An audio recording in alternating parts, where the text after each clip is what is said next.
오늘의 본문 말씀 순종으로 오늘 하나님 말씀을 받겠습니다. 한 사람이 로마서 5장 19절 한 사람이 순종하지 아니함으로 많은 사람이 죄인 된 것 같이 한 사람이 순종함으로 많은 사람이 의인이 되리라. 요 말씀을 보면 한 사람이 순종 안 했던 사람이 누구였던 것 같습니까? 우리 아담이죠. 아담이 순종하지 않음으로써 많은 사람이 죄인이 되었어요.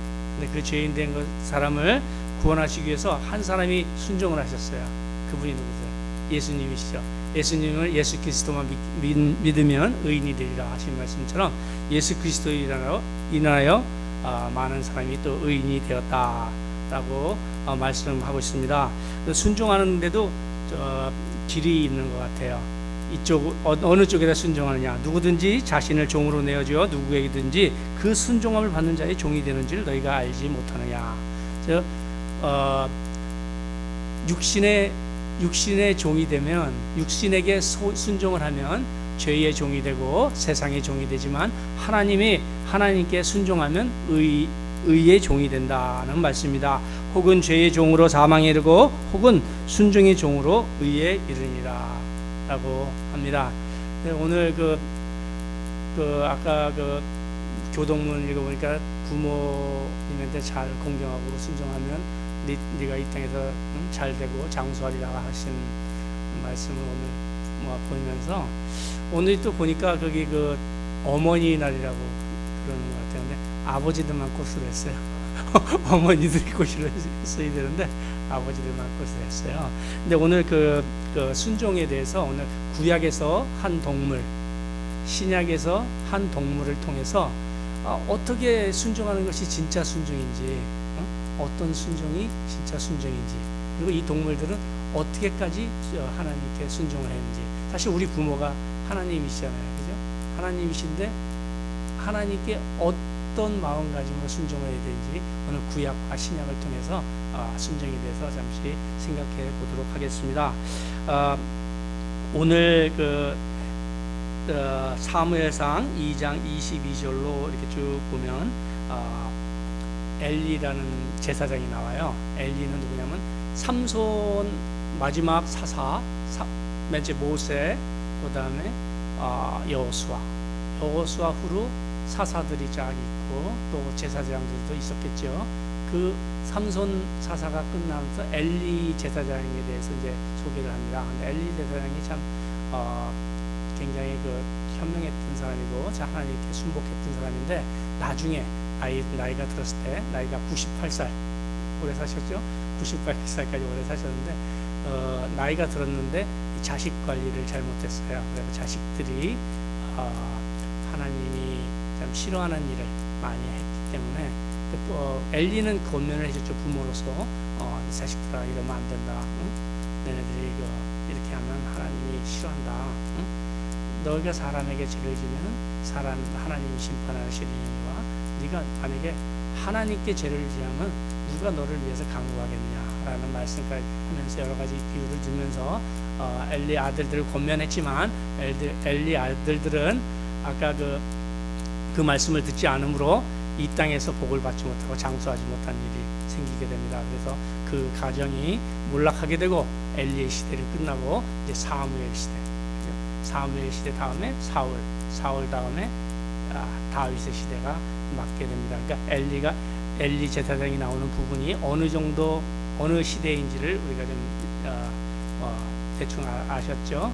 그러니까 이번 본문을 통해서 엘리는 어떻게 아들들한테 얘기를 했는지를 보겠습니다.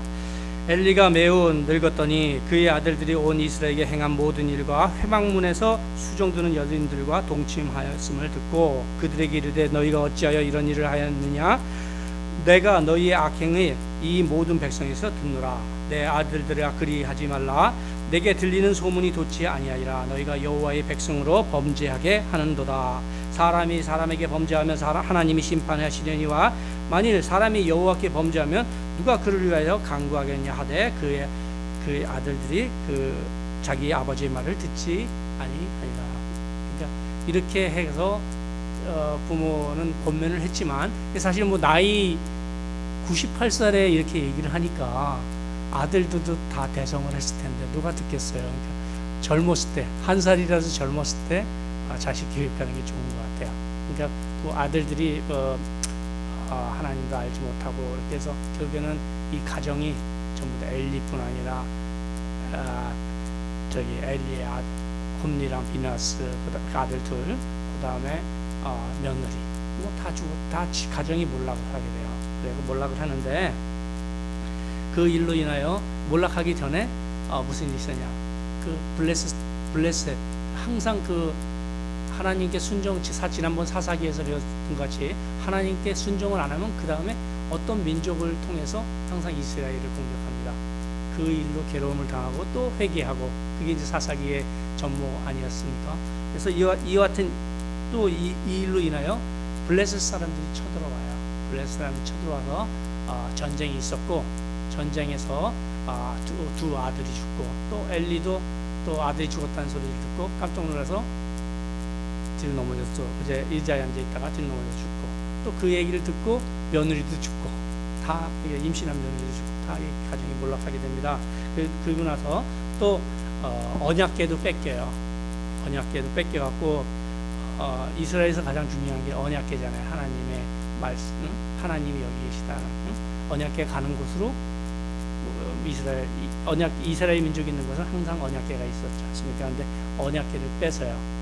그래서 블레셋이 이제 언약궤를 이제 뺏어 갖고 있는데 블레셋 민족들도 트러블이 생겨요. 문제가 생겨요. 왜냐하면 언약궤가 있으니까 언약궤를 그 하나님의 사람이 아닌 사람들이 갖고 있으니까 하나님들이 그쪽에다 재앙을 내려요.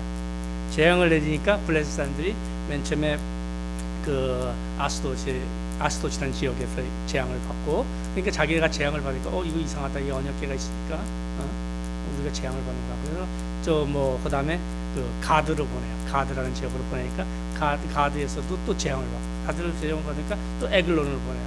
에글론을 보니까 에글론에서 재앙을 받으니까 자기 나라에 이리저리로 옮겨봤지만 복 받을 줄 알고 자기네들이 그랬는데 보니까 계속 재앙을 받는 거야. 그래서 아니 안 되겠다. 이거를 이스라엘에게 돌려줘야 되겠다. 이스라엘에게 우리 이 언약궤를 돌려줘야 되겠다.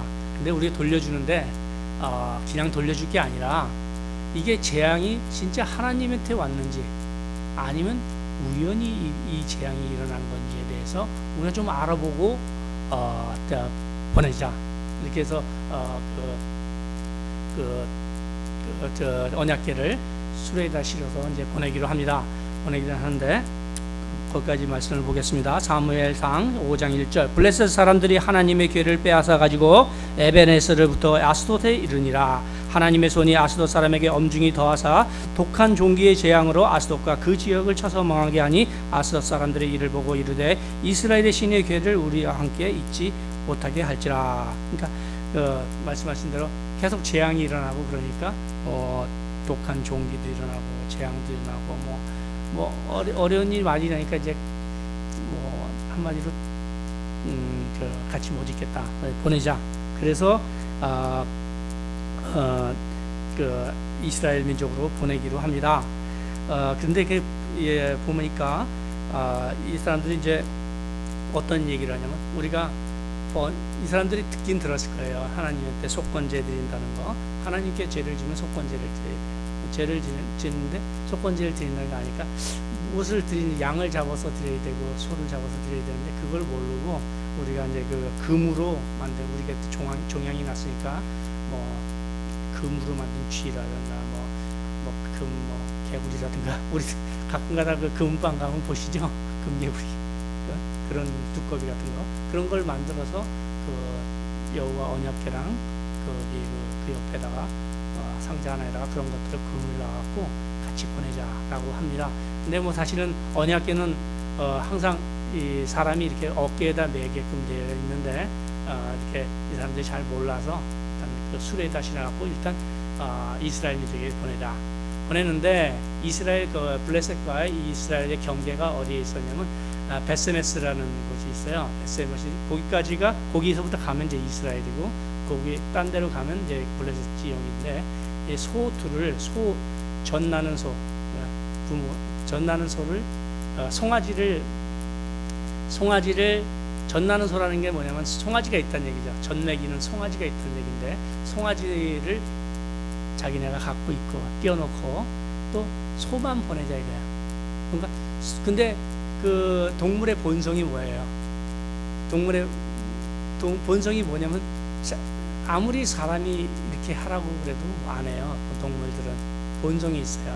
본성이 자기 자식들한테 이렇게 자식 사랑하는 그 본성이 있습니다. 그래서 그 송아지들은 자기네 우리에다가 이렇게 가둬놓고 그 소만 보내자 이거야. 소만 보내갖고 그 언약궤를 술에다 실어갖고 보내는데 그 소가 베스메스로 이스라엘로 베스메스로 직접 가면 이 재앙이 하나님 여호와 하나님 이스라엘의 신이 우리에게 내린 재앙이요. 만약에 이 소가 그 소의 본성대로 그 송아지를 보고 다시 리턴을 한다든가 집으로 간다든가 뭐 이렇게 하면 이 재앙은 우연히 온 것이니까 우리가 걱정할 필요가 없다. 이렇게 얘기를 합니다. 그래서 그 부분까지 보겠습니다. 사무엘상 6장 9절에서 13절 여호와 궤를 가져다가 수레에 싣고 속건제로 드릴 금으로 만든 물건들을 상자에 담아 궤 곁에 두고 그것을 보내어 가게 하고 보고 있다가 만일 궤가 그 본 지역길로 올라가서 벳세메스로 가면 이 큰 재앙은 그가 우리에게 내린 것이요 그렇지 아니하면 우리를 친 것이 그의 손이 아니니 우연히 당한 것인 줄 알리라 하니라. 그러니까 거기 아까 말씀은 직접 그 벳세메스 이스라엘로 가면 재앙이 여호와 하나님한테 온 거고 그렇지 않으면 우연이다 이렇게 한다. 그 사람들이 그같이 하여 젖나는 소 둘을 끌어다가 젖나는 소 그러니까 새끼가 있으니까 젖을 아직 떼지 않은 소 그러다가 수레를 메우고 송아지들은 집에 가두고 송아지는 새끼들은 집에다 가뒀다는 얘기죠. 여호와의 궤와 및 금지와 그들의 독종 형상을 담은 상자를 수레에 실으니 암소가 벳세메스 길로 바로 행하여 대로로 가며 갈 때 울고 울었다 이거. 예? 소 울잖아요. 그죠? 보신 적이 있으십니까? 소가 울었어요. 왜? 송아지를 띄워놓고 가니까 울었어. 근데 좌우로 치우치지 아니하였고 블레셋 방백들은 벳세메스 경계선까지 따라가니라. 벳세메스 사람들이 골짜기에서 밀을 베다가 눈을 들어 궤를 보고 그 본 것을 기뻐하더니. 그러니까 송아지를 띄워놓고 가니까 그게 그냥 누가 이렇게 고삐를 잡고 데리고 간 것도 아니고 그냥 소 두 마리를 놔두고 수레하고 그 언약궤랑 그 번제들을 걔네들이 생각하기에 금지 두꺼비 이런 거 독종들을 거기다 막 형상을 넣어 같이 해갖고 보냈는데 소들이 자기 저기 송아지 있는 곳을 안 가고 그냥 울면서 이 강권적인 하나님의 역사에서 울면서 그 벳세메스 갔다. 이 굉장한 일이 아니겠습니까? 이걸 보면서 참 순종이 본능을 이겨야 된다. 우리는 참 이 하나님께 어떻게 순종하고 있는지 모르지만 우리는 본능적으로 살고 있는지 아니면 본능이 아닌 하나님의 뜻대로 아버지의 말씀대로 우리가 살고 있는지를 한번 되돌아볼 수 있는 기회였던 것 같습니다. 그래서 벳세메스로 본능을 누르고 벳세메스로 간 송아지처럼 우리도 이 세상을 살면서 본능적인 육체의 종이 되지 말고 또 육체의 종이 돼서 그 세상의 육체대로 행하지 말고 우리가 세상의 종이 되지 말고 하나님 말씀대로 행하여 하나님의 종이 되기를 이 자리를 빌어서 축원드립니다. 근데 좀 보니까 거기 어버이날인데 어머니날인데 그게 좀 불쌍하죠 소들이 그죠? 그렇게 더 불쌍한 것은 그 소들이 이제 벳세메스를 가서 그 벳세메스 사람들은 뭐냐면 여호수아의 후손들이에요. 근데 그분들이 거기서 이제 장작을 갖고 온 수레를 자르고 그래서 또 그 소를 또 번제 드려요. 그 부분은 오늘 말씀 안 드리려고 그랬는데 왜냐면 너무 슬픈 일이기 때문에 이렇게 됐습니다. 그러면 다음에는 신약에서 나오는 두 번째 동물은 어떤 동물인지, 순종한 동물인지를 우리가 한번 성경을 통해서 보겠습니다. 마태복음 21장과 또 누가복음, 또 마가복음 11장,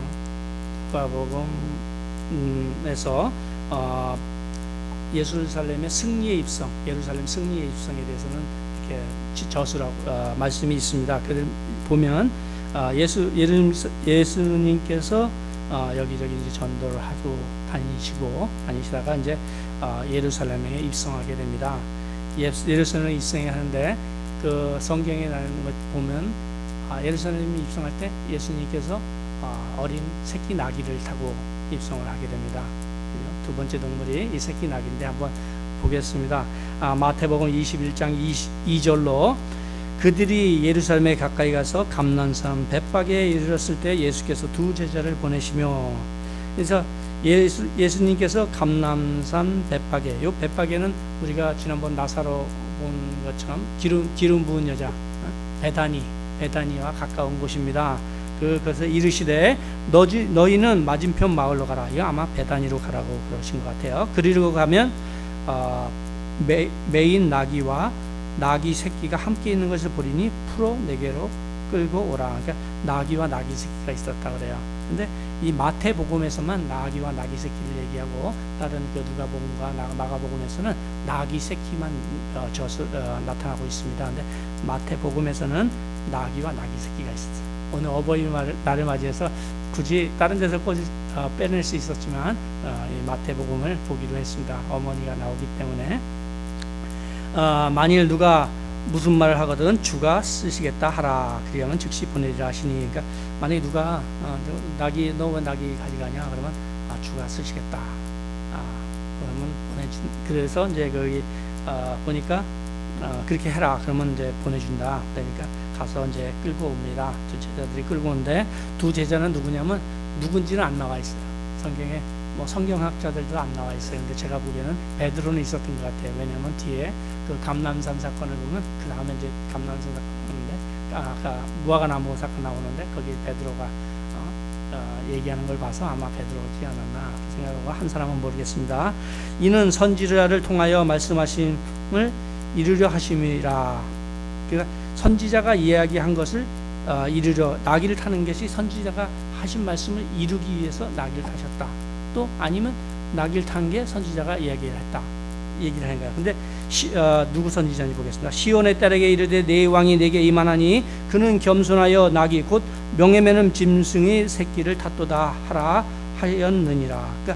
그러니까 항상 그 예수님 오시기 전에 구약에서 예수님이 무엇을 하실 것인지에 대해서 구약에서 나와 있어요. 예를 들면 이사야 선지자가 뭐라고 얘기했냐? 이사야는 예수님 태어나기 700년 전 사람입니다. 그분이 뭐라고 그랬는지 53장 이사야서 53장에 그는 실로 우리의 질고를 지고 우리의 슬픔을 당하였거늘 우리는 생각하기를 그는 징벌을 받아서 하나님께 맞으며 고난을 당한다 하였노라. 그가 찔리면 우리의 허물을 인하며 그가 상하면 우리의 죄악을 인함이라. 그가 징계를 받으며 우리가 평화를 누리고 그가 채찍을 맞으며 우리가 나음을 입었도다. 우리는 다 양 같아서 그릇 행하여 각기 제 갈 길로 갔거늘 하나님께서는 우리 무리의 죄악을 그에게 담당시키셨도다.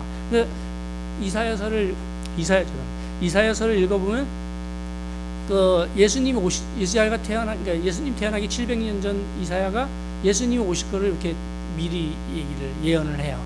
그러니까 선지자죠. 미리 얘기하는. 이런 식으로 많은 또 다른 나귀 타실 거를, 새끼 나귀 타실 거를 선지자가 누가 얘기했다는 얘기해요. 스가랴서 9장 9절을 보니까 스가랴는 예수님 태어나기 500년 전 사람입니다. 예수님 태어나기 500년 전 사람인데 이렇게 말씀했어요. 시온에 따라 크게 기뻐할지어다. 예루살렘에 따라 즐거이 부를지어다. 보라 내 왕이 내게 임하나니 그는 공의로우시며 구원을 베푸시며 겸손하여서 나귀를 타시나니 나귀의 작은 것 곧 나귀 새끼니라. 나귀 새끼를 타고 오신다고 스가랴서에서. 이 성경은 하루아침에 만들어진 게 아니에요.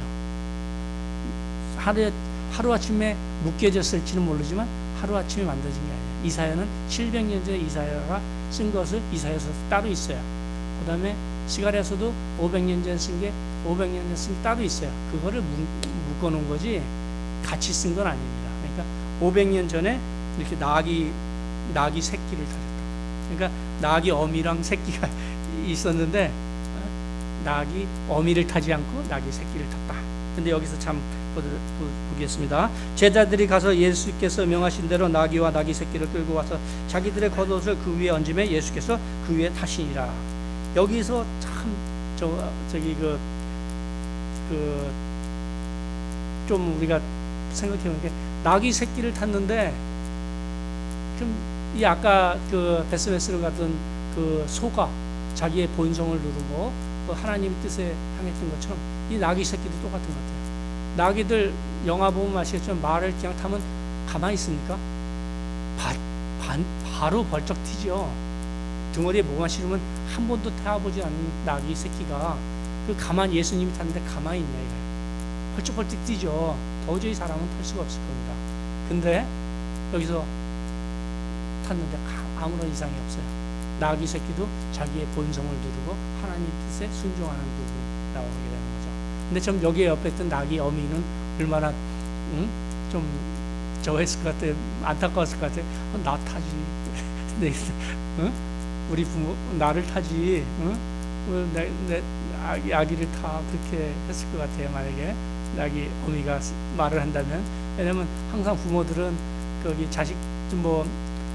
자식이 무슨 병에 걸리면 저 병이 내가 저 병에 대신 걸렸으면 좋겠다고 할 수 있으면 무슨 재앙을 당하면 저 재앙이 나가 당했으면 좋겠다고 생각하시는 게 부모 생각인 것처럼 나기도 아마 그러지 않았을까라고 생각합니다. 그래서 보면 나기도 하나님 말씀 한 번도 태워보지 않았지만 발작하지 않고 이렇게 난동 부리지 않고 태워보지 않았지만 하나님께 순종하는 본능을 누리고 순종하는 나귀를 보게 됩니다. 근데 아까 베스메스로 갔던 소와 또 예수님을 태웠던 나귀 모두 하나님께 순종하였는데 우리 사람은 어떻습니까? 사람은 어떤 것 같아요? 에레미야서에 보니까 여호와의 말씀에 너희가 나를 순종하지 아니하며 내가 너희 앞에 둔 내 율법을 행하지 아니하며 내가 너희에게 나의 종 선지자들을 꾼준히 보내 그들의 말을 순종하라고 하였으나 너희는 순종하지 아니하였느니라. 사람은 잘 순종하지 않나 봐요. 그런데 선지자들도 아까 이사야도 보내고 에레미야도 보내고 스가랴도 보내고 많이 보내면서 어떻게 해라 했는데 너희들은 순종하지 않았다 이거예요. 그러니까 순종하지 않았는데 순종하지 않았다. 그래서 너희를 책망한다. 근데 에레미야서 42장 6절에 보니까 우리가 우리 하나님 목소리를 순종하면 우리에게 복이 있으리라. 그러니까 하나님 말씀을 우리가 순종하기만 하면 우리한테 복이 오니까 우리 그 하나님 말씀 잘 듣자라고 말씀하고 있습니다.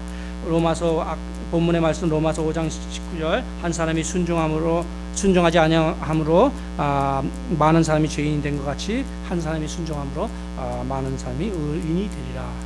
그래서 교회에서도 한 사람이 순종함으로 참 교회 분위기 좋아지고 가정에서도 좀 싫은 일이 있어도 또 이렇게 자기 일을 참고 순종함으로써 또 교회 가정 전체가 화목한 것을 보면서 아무쪼록 우리 무엇을 하든지 어디에 있든지 우리 하나님 말씀을 잘 깊이 생각하면서 순종함으로써 복받는 위즈베델 교회 성도 여러분이 되시기를 축원드립니다.